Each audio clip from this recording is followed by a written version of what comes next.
My wealthy grandfather bequeathed me $125 million and his grand estate, despite deserting me 15 years prior.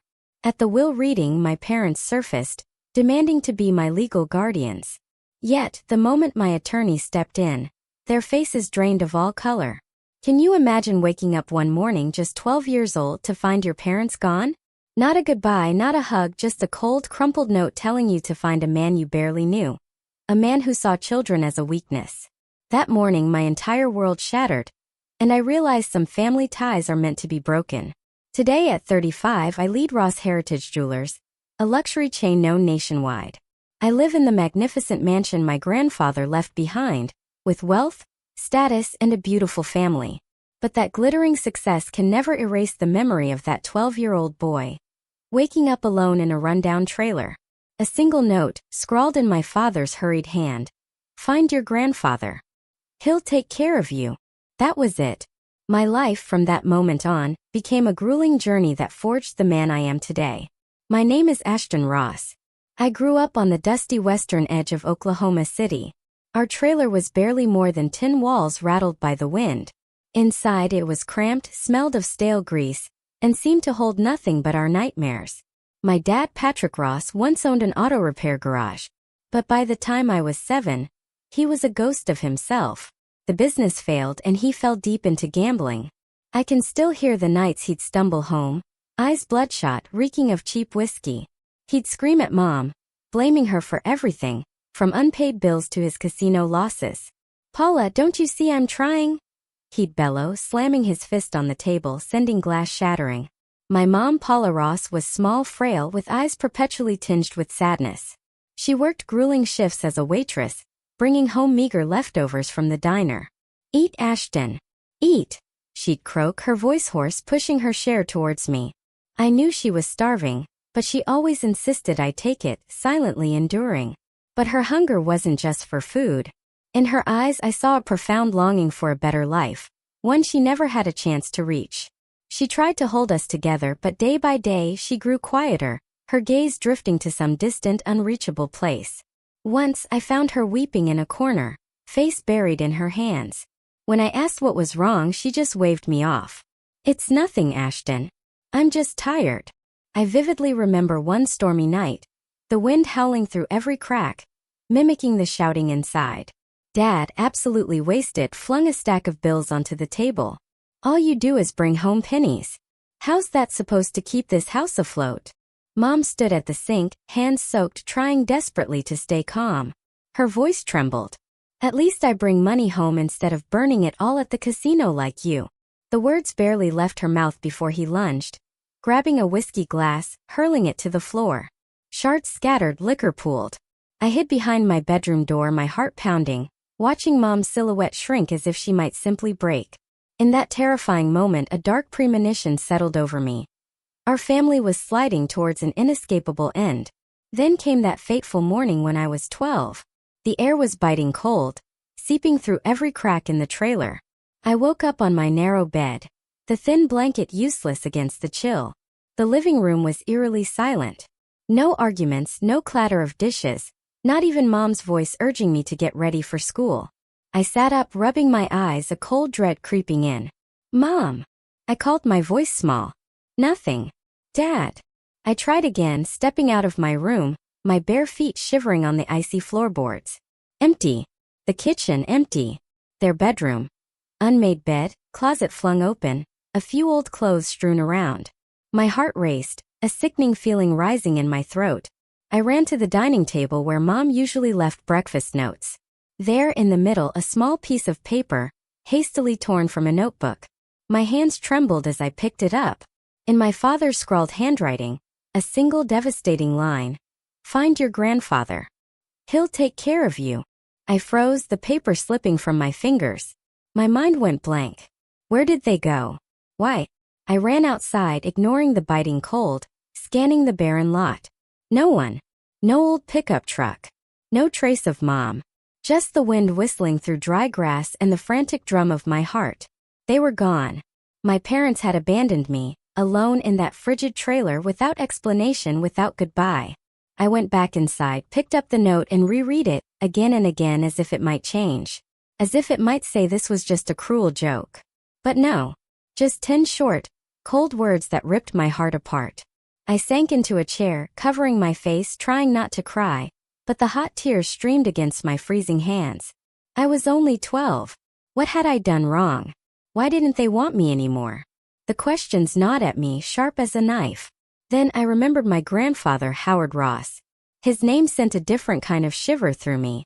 He was rich, the owner of Ross Heritage Jewelers, the most prestigious chain in the region. But he wasn't a warm storybook grandfather. He was known for being stern, cold, and especially dismissive of children. He never smiled, never asked about me. The thought of seeking him out terrified me. He lived in another world, a mansion on a hill in Nichols Hills, guarded by iron gates and security. How could I, a 12-year-old in tattered clothes, possibly step into that world? How could I face those icy eyes alone? But I had no choice. My parents had left me with nothing but a note and a name, Howard Ross. I didn't know if he would truly take me in, but I knew I couldn't stay here. Not in this freezing trailer, where every memory was steeped in pain. Summoning every last scrap of courage, I put on my worn jacket, stuffed the note into my pocket, and stepped out. The cold wind pushed against me, as if trying to knock me down. But I kept walking, one painful step at a time, along the rough dirt road leading away from the trailer park.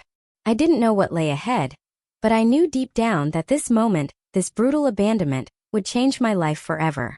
The Oklahoma winter chill didn't just seep through my thin jacket. It burrowed deep into my chest. My worn-out sneakers, their soles almost gone, slapped against the pitted red dirt road. I hugged myself tightly, trying to cling to the last scraps of warmth. But the real cold wasn't from the weather. It was the emptiness in my heart. The note in my pocket felt like a heavy stone, a constant reminder that they had chosen to abandon me, that I was now utterly alone. My grandfather's house in Nichols Hills was miles away, and I had no car, no money, not even a phone. But I had to find him. My parents' trailer, now just an empty shell, held only memories of arguments, bitter words, and now their final betrayal. I decided to head to Tommy's house, my best friend, a few blocks away. He and his dad, Hank, were the only people I thought might help me now.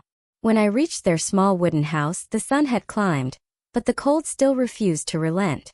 It wasn't much better than mine, but at least it felt warm with the faint smell of toasted bread. I knocked, my hands trembling. Tommy opened the door. "Ashton, why are you here so early? What's wrong?" He pulled me inside, and when he saw my scared, red eyes, he went quiet, sensing something terrible had happened. I told Tommy and Hank everything. I pulled out the note, handing it to Hank, my voice choking. "My parents, they're gone. They left this." Hank read the note, his brows furrowing. He was a big truck driver, with a weathered face but kind eyes. "Ashton, you sure? Maybe they just went somewhere for a bit," he said, but his voice lacked conviction. He knew, as I did, that my parents weren't the type to leave a note like that for a short trip. "I need to get to my grandfather's," I stammered, my voice trembling. "In Nichols Hills. I don't know how, but I've got nowhere else to go." Hank sighed, placing a hand on my shoulder. "All right, kid. I'll drive you. But you're eating something first. Can't let you go on an empty stomach." I sat in Tommy's kitchen, picking at a slice of toast Hank insisted I take. But the food had no taste.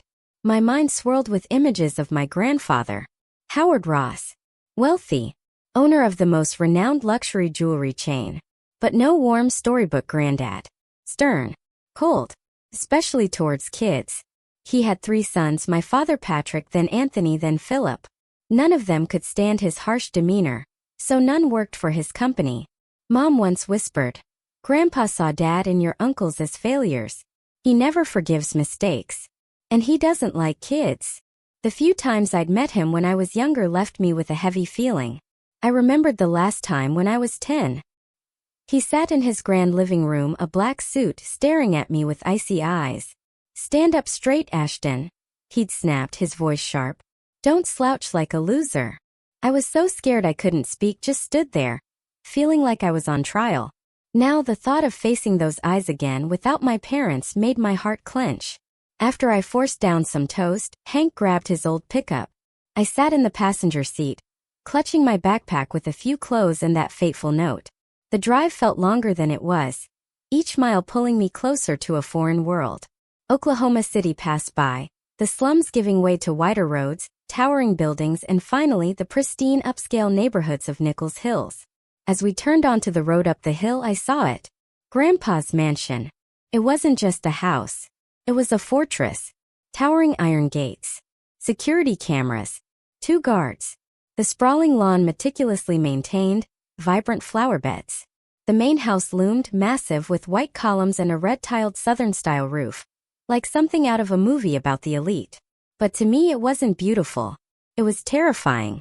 Like a monster with its jaws open, waiting for me to step inside. Hank stopped the truck at the gate, exchanging a few words with the guard through the intercom. A moment later, the iron gate creaked open. He patted my shoulder. "You okay, Ashton? I can stay if you need me." I shook my head, forcing a smile. "I'm fine, Hank. Thanks." But I wasn't fine. I was scared, confused, and the loneliness had never felt so stark. I stepped out, backpack slung over my shoulder, and walked through the gate. The guard led me across the lawn to the massive wooden front door. A middle-aged man in a crisp black suit, neatly combed hair, appeared. He introduced himself as Raymond Lawson, Grandpa's new butler. "Master Ashton," he said, his voice calm but formal. "Mr. Howard is waiting for you in his study." I swallowed hard, feeling like I was walking into a courtroom. Raymond led me through a grand hallway lined with paintings and gleaming marble floors. Everything screamed wealth, but it was cold, devoid of the warmth a real home should have. At the end of the hall, he stopped before a heavy oak door. He knocked lightly, and a deep voice echoed from within. "Come in." Raymond opened the door, and I stepped inside. Grandpa Howard Ross sat behind a massive wooden desk, dressed in a gray suit. His silver hair swept back, his eyes sharp as knives. He looked at me, no smile, no warmth, just a curt command. "Sit down, Ashton." I obeyed, my legs trembling. His gaze seemed to pierce through me, weighing my worth. "I know what your parents have done," he said, his voice dry. "From now on you're staying here. But don't expect to be coddled. There's no room for weakness in this house." I sat silent, my heart pounding, unable to meet his eyes. I knew in that moment my life would never be the same. This mansion, with all its grandeur and coldness, would be my new home, and my first battlefield. "Ashton," my grandfather continued, his voice low but sharp, "from now on you're part of this family. But this family is not a place for daydreaming or laziness. You will live by my rules." He handed me a piece of paper with 5 lines of handwritten text. Firm and neat, just like the man himself. My heart pounded as I skimmed it. "Be punctual. Be financially independent. Never lie. Take responsibility. Train your mind, body, and soul. These are the 5 golden rules," Grandpa said, his voice devoid of emotion. "You will live by them, or you will have no place in this house." I nodded, not daring to ask questions, though my mind was a storm of them. Financially independent. I was only 12. Train my mind, body, and soul? His gaze made it clear this wasn't the time for questions. Raymond Lawson, the butler, led me out of the study into my new room on the 2nd floor. It was 3 times the size of my old bedroom, with a large bed, a walnut wardrobe, and a window overlooking a lush garden. But it didn't make me feel at ease. Everything here was too perfect, too foreign, as if I were an outsider trying to fit into a painting that didn't belong to me.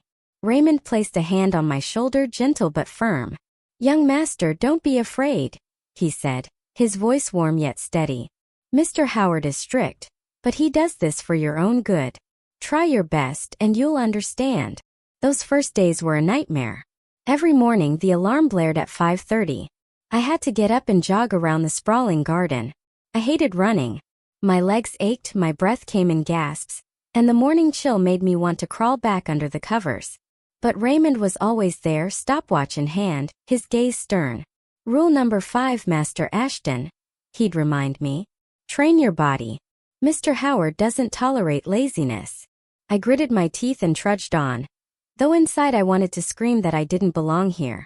At my new school, a private academy for wealthy kids in Nichols Hills, things were even worse. Grandpa enrolled me within the first week, handing me a crisp new uniform that felt like someone else's armor. The other kids stared at me like I was an alien. "You're the abandoned grandson of Mr. Ross, huh?" A blond boy in an expensive shirt sneered as I walked into class. His words cut like a knife, reopening wounds that hadn't yet healed. I bowed my head, pretending not to hear, but inside, a storm of anger and humiliation raged. I wanted to run, to return to my old rundown trailer where at least I knew I belonged. But running wasn't an option.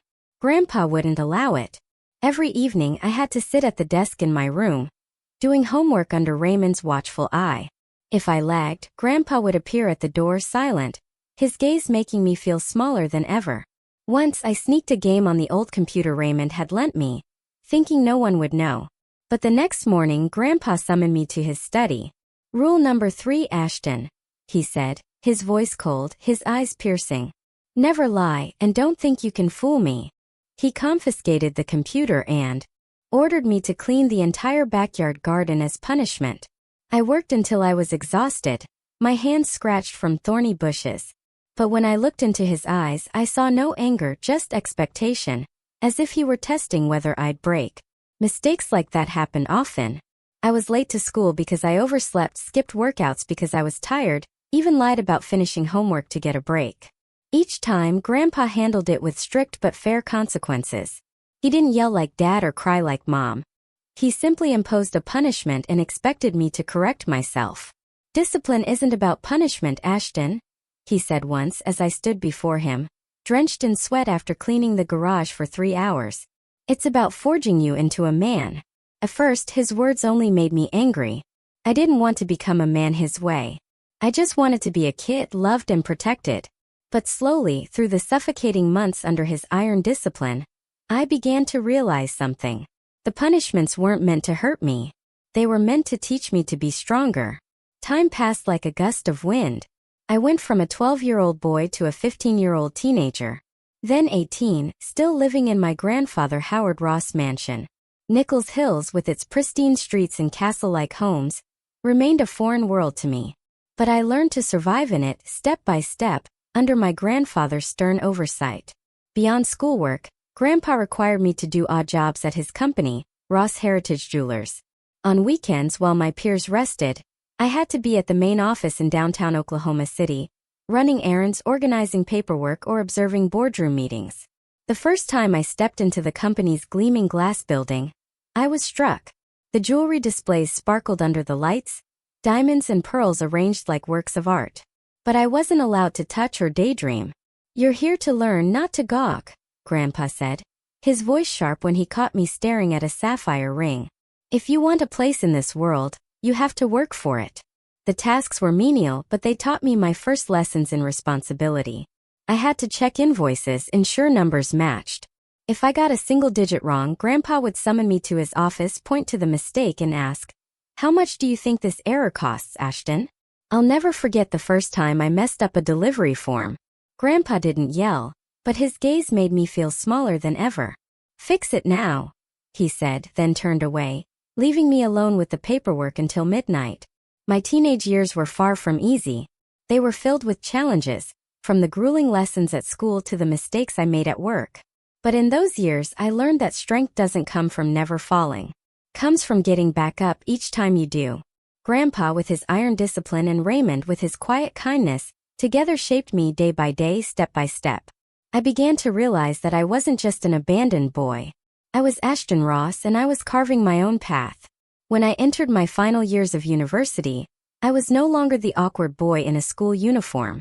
I was 21, taller, broader-shouldered, and my gaze no longer shied away when provoked. But deep inside, I still carried the scar of the day my parents abandoned me. A reminder that I had to be strong, not just for myself, but to prove I was worthy of the name Ross.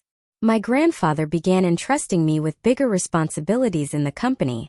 No longer just running errands or checking invoices, I was allowed to participate in real projects, sit in strategic meetings, and even contribute ideas.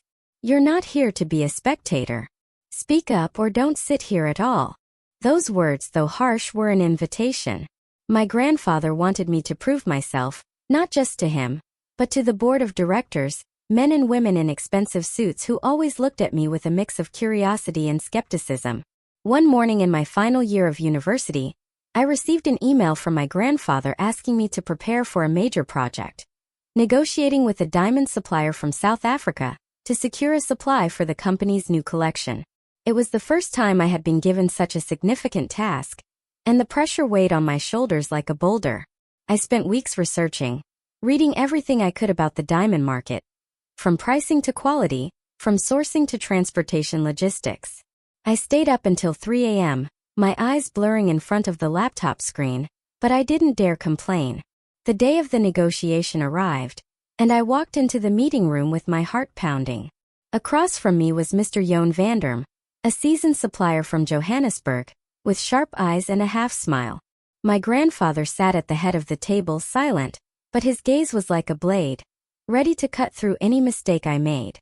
The meeting went smoothly for the first 30 minutes until Mr. Vanderm suddenly announced that his supplier was considering pulling out of the deal because a competitor had offered a better price. The room fell silent. I felt the blood rush to my face, sweat beading on my forehead. This was the defining moment. Either I salvaged the contract or I would prove I was just a kid who didn't belong. I took a deep breath. "Mr. Vanderm," I said, striving to keep my voice steady. "I understand that price is important, but Ross Heritage Jewelers doesn't just buy diamonds. We build long-term relationships. We have the strongest distribution network in the U.S., and our reputation ensures that your diamonds will be valued higher than with any competitor." I proposed a new deal, increasing the profit-sharing percentage for the supplier in exchange for a 2-year exclusivity commitment. I glanced at my grandfather, hoping for a sign, but he just sat there expressionless. After a tense discussion, Mr. Vanderm nodded. "Kid, you know how to negotiate," he said, his smile widening. "I'm in." The room let out a collective sigh of relief, and for the first time, I saw a different look in the director's eyes. Not skepticism but respect, albeit cautious. My grandfather said nothing. But as the meeting ended, he stood, placed a hand lightly on my shoulder, and left. Graduation marked a turning point in my life. I was no longer the boy who feared my grandfather's stern gaze or the teenager who dodged taunts. I had become a man of resolve, ready to face the challenges of the business world. The day I wore my first custom-tailored suit and looked in the mirror, I saw the difference clearly. No longer the trembling 12-year-old who stepped into the mansion years ago, but an adult who knew where he was headed. Deep down I understood. Ross Heritage Jewelers wasn't just my grandfather's company. It was becoming a part of me, and I was determined to prove I was worthy of it. In the first few years after graduating, I threw myself into work with a burning passion. I was just 23, an age when many of my peers were still searching for their path. But I was already sitting in strategic meetings, facing executives twice my age, and negotiating with international partners in far-off cities like London or Dubai. Ross Heritage Jewelers wasn't just a jewelry company. It was an empire, and I was learning how to become a part of it.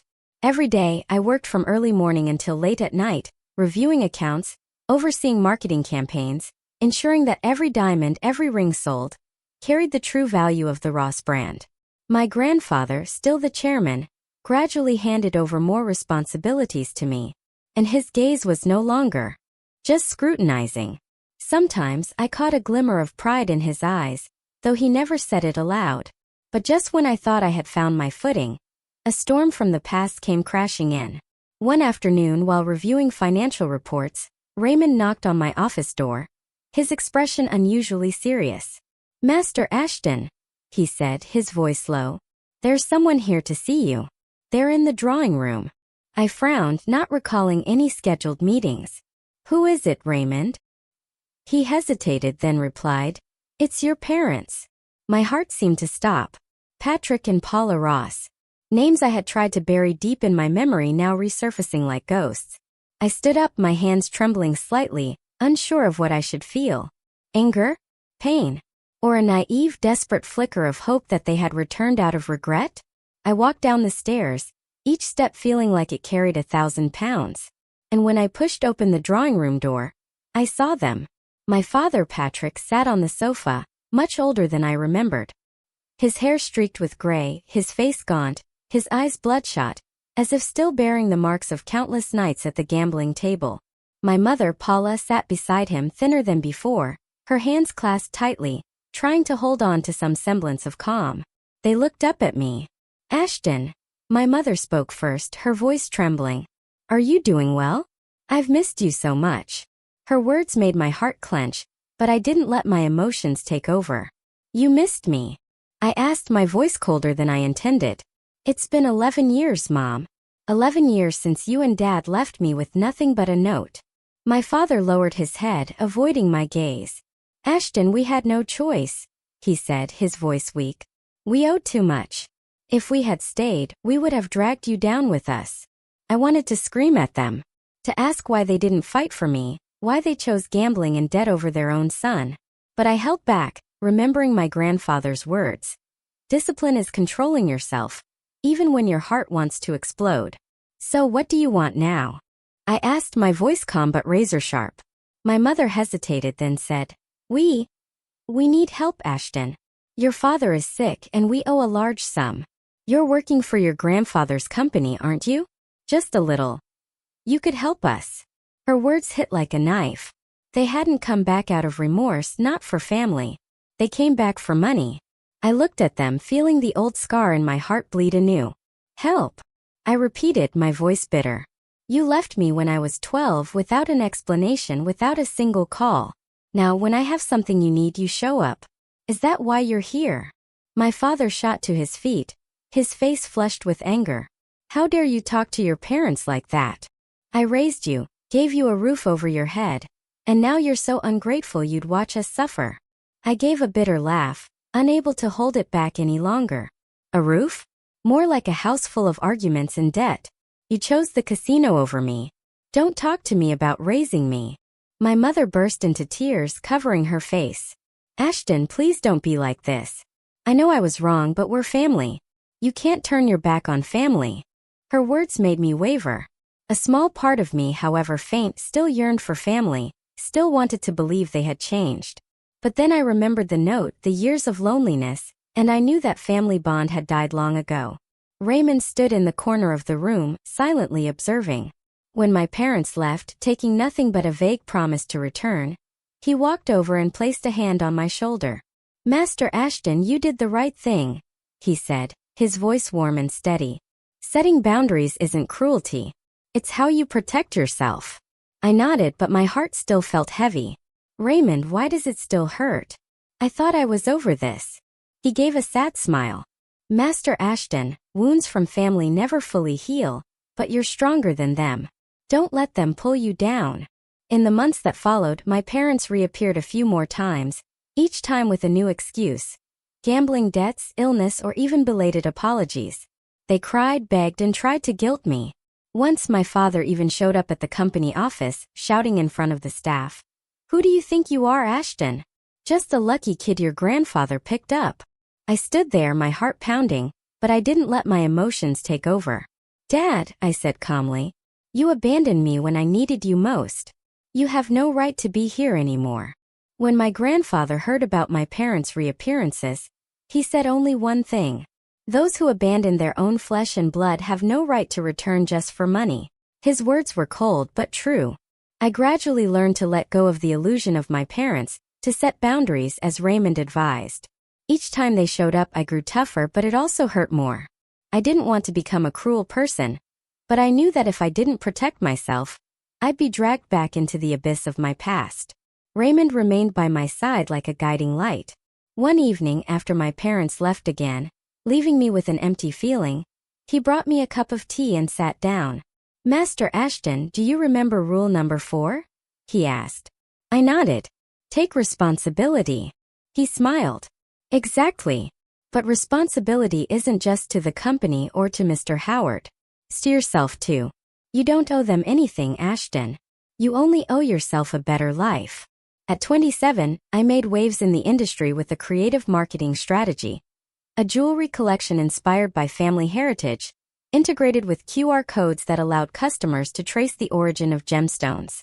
Thanks to this strategy, the company's revenue surged by 25% in just the first quarter, and articles in Forbes and Bloomberg began referring to me as the promising heir of the Ross Empire.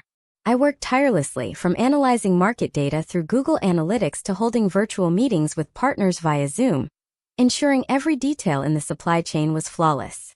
Life seemed to be on the right track, and I felt I had truly earned the Ross name. But then everything changed in a single moment. During a board meeting in October, my grandfather, Howard Ross, who always sat at the head of the table with the unyielding presence of a general, suddenly clutched his chest, his face turning pale, his eyes, usually sharp as a blade, clouded with pain. The room fell silent.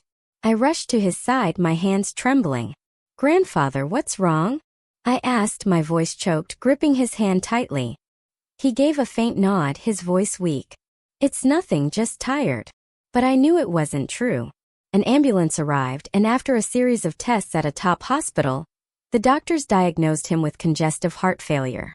He was prescribed medication, but the doctors warned he needed rest and to avoid stress, nearly impossible for someone like my grandfather. His health declined rapidly.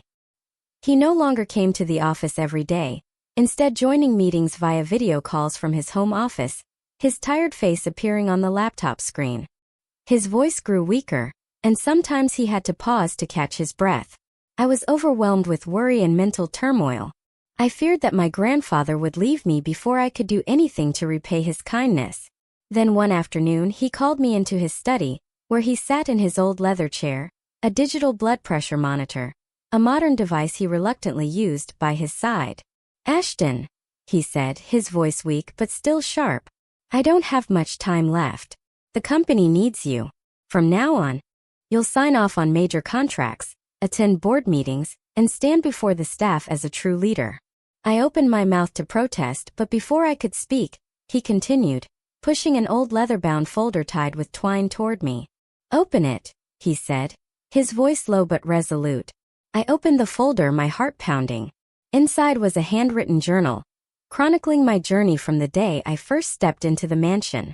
His firm handwriting described the time I cleared the garden for being late, the time I saved a contract at 18, and even the nights he quietly stood outside my room watching me do my homework. "I've been watching you from the start," he said, his eyes softening in a rare moment. "Not to control you, but to see if you were worthy of the Ross name." Next were CPS, Child Protective Services, documents from when I was 12. Cold pages proving that my parents had legally abandoned me. They had signed away their parental rights, leaving my grandfather's address as my sole guardian. Reading those lines, I felt a weight in my chest, as if the old scar was bleeding again. Finally, he handed me a sealed, handwritten letter, his trembling but clear script visible on the envelope. "Don't open it early," he warned, his gaze stern. "It will explain everything when I'm gone." Then he took my hand, his thin but still strong grip tightening. "A legacy isn't just gold or jewelry stores," he said, his voice etching itself into my heart. "A true legacy is honor. Never let the Ross name be tarnished. You've already proven yourself. Now protect it." His words weren't just advice. They were a will. A lifelong responsibility.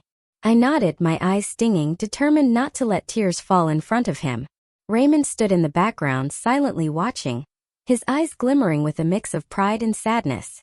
He understood that this moment wasn't just about passing down wealth. It was about passing down trust and a lifetime of responsibility. As we left the room, Raymond patted my shoulder, his voice warm and steady. "Master Ashton, Mr. Howard chose you not because of blood, but because you forged yourself. Now it's time to prove it." I nodded, the weight of responsibility heavy on my shoulders, but also a new fire igniting within me. From that moment, I officially stepped into the role of the chosen heir. I led the company through challenging months as my grandfather underwent surgery to place a stent. I signed off on major contracts, from expanding stores to investing in blockchain technology for gemstone traceability. I met with employees sharing a vision. We don't just sell jewelry, we sell trust. And that trust must endure. Each decision was a test, but I was no longer afraid as I once was. I had been shaped by years of trials, guided by my grandfather's lessons and words, like a lighthouse illuminating my path. In December of that year, I was in London, meeting with a major partner to negotiate a contract for pearl supplies from Japan. The Christmas spirit enveloped the city, with twinkling lights lining Oxford Street and church bells echoing in the distance. I stood in a glass-walled meeting room, presenting plans to expand Ross Heritage Jewelers into Europe, utilizing AR technology to let customers virtually try on jewelry through a mobile app.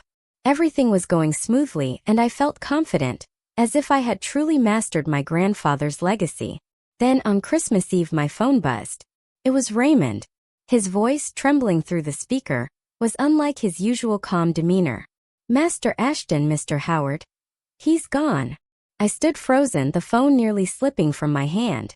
My grandfather had passed away in his sleep, in his study at the mansion, next to his notebook of company records and the digital blood pressure monitor, the final traces of the months he spent battling heart disease. I canceled all my plans, booked the earliest flight back to Oklahoma City, my heart pounding as if it might burst. On the 10-hour flight, I stared out the window, seeing only endless darkness, as if the world had dimmed along with him. When I stepped into the mansion, the air felt heavy as lead. Raymond embraced me at the door, his eyes red but striving to remain composed. "Master Ashton," he passed peacefully.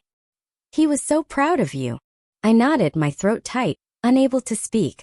I walked into my grandfather's study, where everything remained unchanged. The oak bookshelf, the ticking pendulum clock, and his portrait in a gray suit. But he was no longer there. Only I remained, along with the responsibility he had left behind. My grandfather, Howard Ross' funeral was held solemnly at Nichols Hills United Methodist Church, a historic church with white stone columns and stained glass windows gleaming under Oklahoma's winter sun. That day, the air was bitterly cold, but the church was packed. Relatives, company employees, longtime partners, hundreds attended, from board directors in black suits to sales staff from Ross Heritage Jewelers stores across the U.S. The atmosphere was a strange mix. Genuine grief from those who respected him, people he had shaped with his iron discipline, and calculating glances from some family members. I sat in the front row next to Raymond, who in his black suit, looked older than ever. My father, Patrick Ross, and my uncles Anthony and Philip were all present. The first time in years they had gathered. They sat a few rows behind me, whispering to each other, their eyes avoiding the polished walnut coffin. My father, now in his 60s, his hair fully white, his face gaunt from years of gambling and debt. Uncle Anthony, who had tried and failed at his own business ventures, scanned the room with envy. Uncle Philip, the laziest of the three brothers, sat silently, but I could sense the scheming in his fleeting glances toward me. They didn't cry for my grandfather. They cried for what they thought they deserved. Loneliness surged as I looked at them, my own flesh and blood, who cared little for the man we had lost. I felt like an outsider in my own family, with only Raymond by my side, quietly holding my hand to lend me strength. The pastor began his sermon, describing my grandfather as a pillar of Nichols Hills, a man who built Ross Heritage Jewelers from a single store into an empire with over 50 locations, integrating technology to lead the jewelry industry. A longtime employee stood up, voice choked. "Mr. Ross never gave praise, but he taught us that discipline is the key to success." I sat there, tears streaming down my face, remembering the years he made me clear the garden, the times he looked at me with a sharp but expectant gaze. That was his love, though he never spoke it aloud. But when I glanced at my father and uncles, I saw them whispering, their eyes glinting as they mentioned the legacy. They weren't here to mourn. They were here to wait. After the funeral, the group moved to the office of Lawrence Monroe, the attorney, in a modern glass building in downtown Oklahoma City. The atmosphere was tense, like a taut string about to snap. Family members sat around a long wooden table, facing a large screen displaying electronic documents, a blend of tradition and technology, just like my grandfather's style. Monroe, a tall man with gold-rimmed glasses, began reading the will and trust. All of Mr. Howard Ross' assets, including his shares in Ross Heritage Jewelers, the network of over 50 stores, real estate holdings, and the Nichols Hills mansion, are bequeathed to his grandson Ashton Ross. Those words detonated like a bomb in the room. The total value of the estate, estimated at approximately $125 million, reflecting Ross Heritage's success in the digital era. My father Patrick flushed red and slammed the table. "He's leaving his own son out in the cold. What kind of joke is this?" Uncle Anthony chimed in, his voice shrill. "Ashton's just a lucky kid. He can't handle this empire." Uncle Philip nodded, his eyes blazing. "Where his sons were, the ones who deserve it." They glared at me like I was an enemy, forgetting that they had abandoned me when I was 12. Monroe continued, his voice steady but authoritative.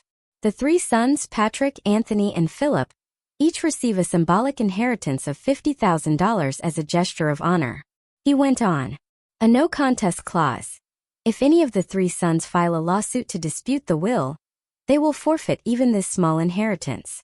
The trust is irrevocable unless there is evidence of fraud or undue influence. This clause, designed to prevent baseless litigation, ensured my grandfather's wishes would be upheld. Then came the most dramatic part, a 90-day challenge clause. Ashton must prove his ability to maintain the company's stability and achieve positive profits for 3 consecutive months. If he fails, the entire estate will be transferred to a charitable foundation for abandoned children, reflecting Mr. Howard's values. This was the final test. A way for my grandfather to ensure his legacy went to someone worthy. The room erupted in outrage. My father stood, pointing at me. Who do you think you are, Ashton? Just a kid your grandfather picked up. Uncle Anthony shouted. We'll sue. We won't let this kid take everything. Philip, usually silent, smirked bitterly. 90 days? He'll crumble. Just wait. The employees and partners remained quiet, some nodding in support of me. They had seen me steer the company through a supply chain crisis when diamond prices soared. I sat silently, my heart pounding, cold sweat running down my spine. This was the greatest challenge of my life, not just about money, but about proving I was worthy of my grandfather's trust. I remembered his words. A true legacy is honor. Raymond squeezed my hand under the table, whispering, Master Ashton, Mr. Howard believed in you. Now it's time to shine. I took a deep breath and looked directly at my father and uncles. This is grandfather's will. I won't let him down. But inside, I knew the next 90 days would be a fierce battle, not only against the pressures of the board, but against the schemes of my own family. The days following the announcement of the will, the atmosphere at Ross Heritage Jewelers headquarters was heavy, like the calm before a storm. The 90-day challenge my grandfather had set, to keep the company stable and achieve positive profits, was not just a test of ability, but a battle for survival. I knew my father, Patrick, and my uncles, Anthony and Philip, wouldn't sit idly by. The no contest clause prevented lawsuits, but I sensed they were plotting to sabotage me, waiting for me to fail so the entire estate would go to a charitable foundation, or worse, so they could manipulate the outcome afterward. Their schemes began sooner than I expected. Just a week after the funeral, an article appeared on a local online financial news site with the sensational headline, Ashton Ross, young heir, or threat to the Ross heritage empire? The article cited insider sources claiming I lacked experience, that the company was losing trust from major suppliers, and that sales were at risk of plummeting. I read the article in my office, my face flushing with anger. I knew who was behind it, my father and uncles. Unable to attack directly, they were using the media to undermine the board's confidence in me. The board of directors began to waver.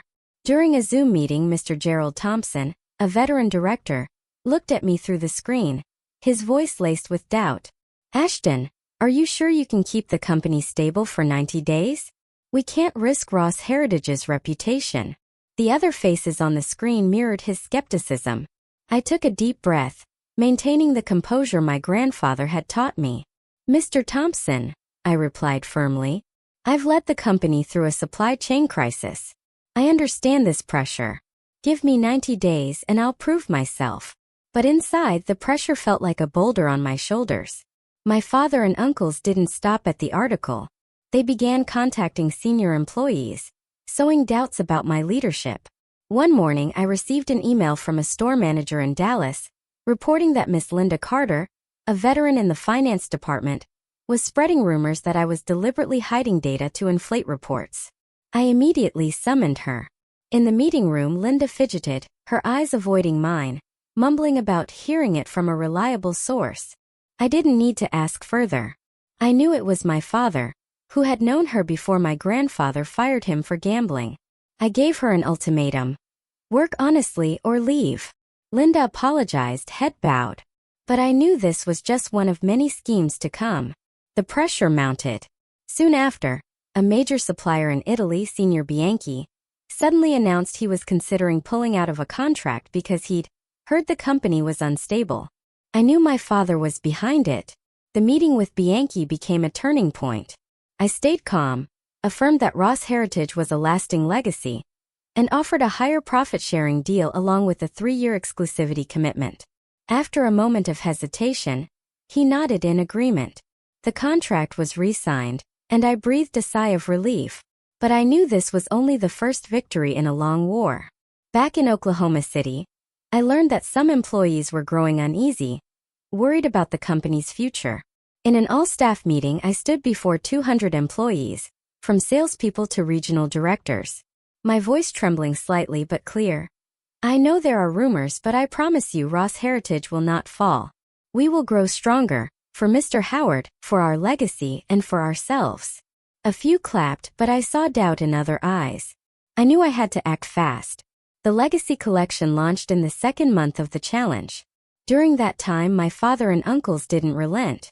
They continued to stir trouble, contacting major clients and spreading baseless rumors about business plans and product quality. I was forced to constantly meet with partners, reassuring each one that the company remained strong and was on a growth trajectory. The 90 days passed like a whirlwind. On the final day, I stood before the board, presenting the results. Revenue had increased by 18%. Major contracts were secured, and the Legacy Collection had become a sensation. The board stood and applauded, and Mr. Thompson, the one who had doubted me, shook my hand firmly. "You did it, Ashton." My father and uncles, upon hearing the results, made one last appearance at the office, their faces heavy with defeat. My father tried to cling to hope, his voice trembling with a mix of anger and desperation. "You're my son, Ashton. I have a right to this company." Anthony snarled, his face red. "This company belongs to the Ross family. You can't take it all." Philip, in contrast, didn't shout, only smirked bitterly, his eyes full of contempt, as if my efforts were just fleeting luck.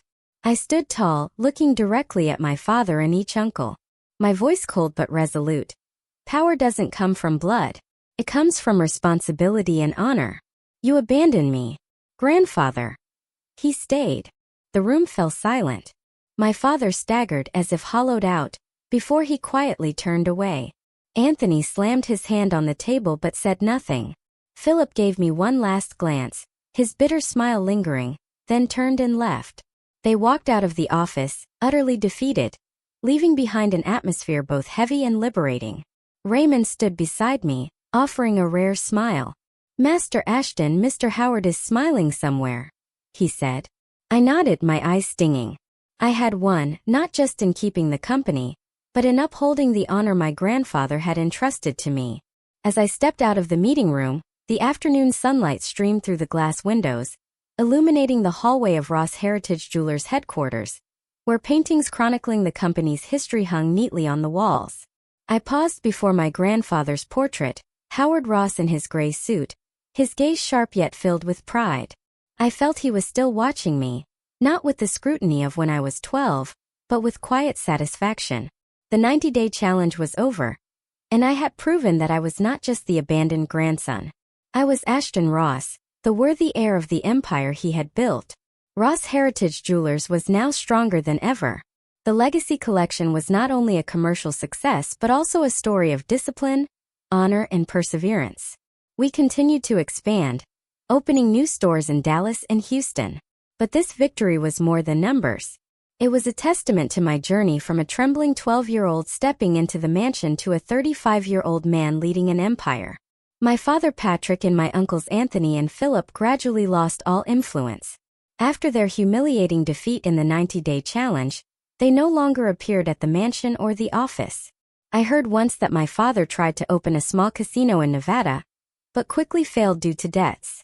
Anthony and Philip vanished from Nichols Hills, regarded with contempt by the community. Not because they were poor, but because they had forsaken honor, the value my grandfather always placed above all else. Oklahoma City in 2025, despite its modern glass buildings and booming social media, still valued family and reputation, and my father and uncles had lost both. To honor my grandfather, I organized a ceremony at the company's headquarters, launching the Howard Collection. Each piece of jewelry was inspired by a detail from his life, like a ring modeled after the pendulum clock in his study, or a necklace engraved with the phrase, "Discipline is freedom." The event drew hundreds of guests, from international partners to longtime employees. I stood on the stage before my grandfather's portrait and spoke.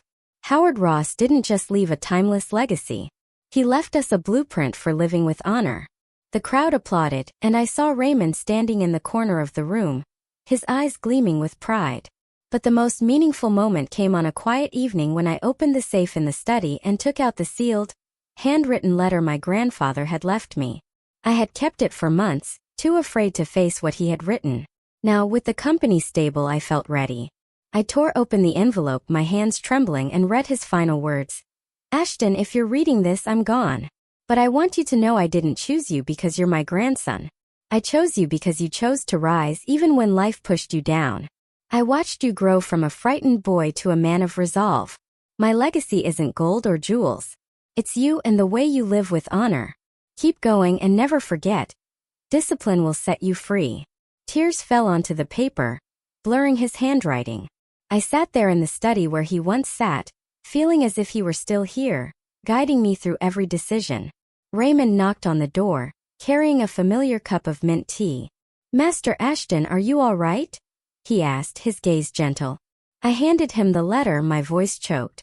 "Raymond, grandfather. He believed in me from the start." Raymond read the letter and smiled. "Master Ashton, he didn't just believe in you. He loved you in his own way. And now you're living up to everything he hoped for." From then on, I led Ross Heritage Jewelers with a renewed mission. In a meeting with young employees, I stood before them not as a cold CEO, but as someone who had faced trials like theirs. "Don't fear discipline," I said. "It doesn't confine you. It frees you from weakness. And don't just protect wealth. Protect honor, because honor is what safeguards a family and a company across generations." Those words, I knew, were not just mine. They were my grandfather's, passed through me. One evening I stood on the mansion's balcony, looking out at Oklahoma City, glowing under the city lights. Raymond stood beside me, now more like family than a butler. "Master Ashton, you've come a long way," he said, his voice warm. I nodded, smiling. "And you were always there, Raymond. Thank you." He shook his head, his eyes twinkling. "I just brought the tea, Master Ashton. You're the one who made it all happen." In my heart, my grandfather, Howard Ross, remained present, not as a stern figure, but as a lighthouse guiding my path. I looked back on my journey, from the 12-year-old boy waking up in a cold house, clutching the note my parents left behind, to the man standing at the helm of an empire. The greatest legacy my grandfather left wasn't gold or jewelry stores. It was discipline, honor, and the strength to face any challenge. And I knew no matter what lay ahead, I would continue to uphold the Ross name, never letting it be tarnished, just as he had instructed. What would you have done in my place when my parents came back? Have you ever faced a moment where you had to choose between blood and self-preservation? Tell me what you think, I really want to know.